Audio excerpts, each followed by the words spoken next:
Yes, reka twongere nanone tubasuze cyane twifuza gukomeza kugira ibihe byiza cyane ni Black TV 250. You know what I'm saying? Black TV 250 we can and we will.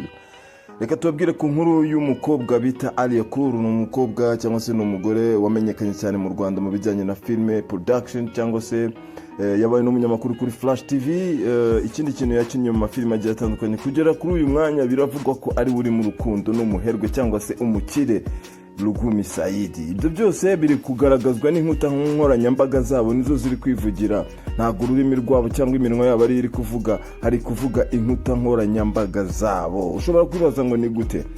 Muri iyi weekend nibwo Alia Cool yafunguye iduka ricuruza ibijyanye n'imyambaro cyangwa se imyambarire y'abagore, birimo inkweto, amakanzu, muri kubibona, ndetse n'ibijyanye n'ibikapu by'abagore nyine by'agaciro. Alia Cool nibwo yafunguye iduka igoma, apostinga kuri Instagram ye ayerekana aho hantu. Muri comment Lugumi Saidi yagiye maravuga ngo my love, ntazagira umuntu uzakopa.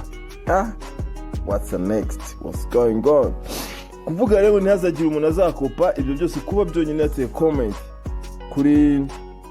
kuri post ya Alia Cool bigaragaza ko nyine amukurikirana 5/5, ariko ibivare bivugwa nuko bari mu rukundo, kubera ko nk'iyo post hari iyi foto mwari muri kubona ariyo yiyo ngiyo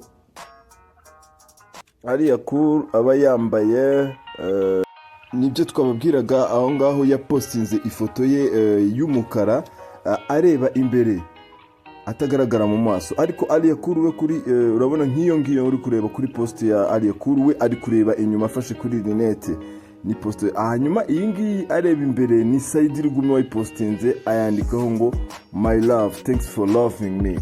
Nukuvuga ngo Lugumi ibihari byo ibigaragara yihebeye Alia Cool. Ariko se ikiba kigenderewe ni ikihe? Ati Mutesi Jolly barakundanye, sinzi niba ari urukundo, sinzi uko byanabyita. Murabizi ko twabagejeho n'inkuru yenyine banasohokanye hari mu mujyi w'Ubwongereza haba iduka rya Zara.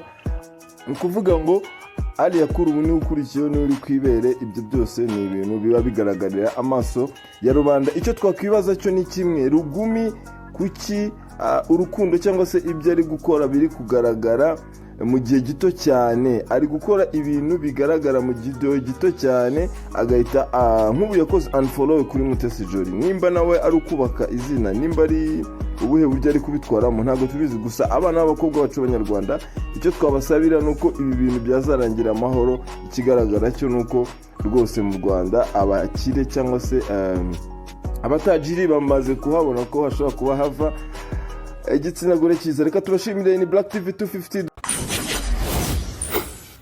We can and we will. We can and we will.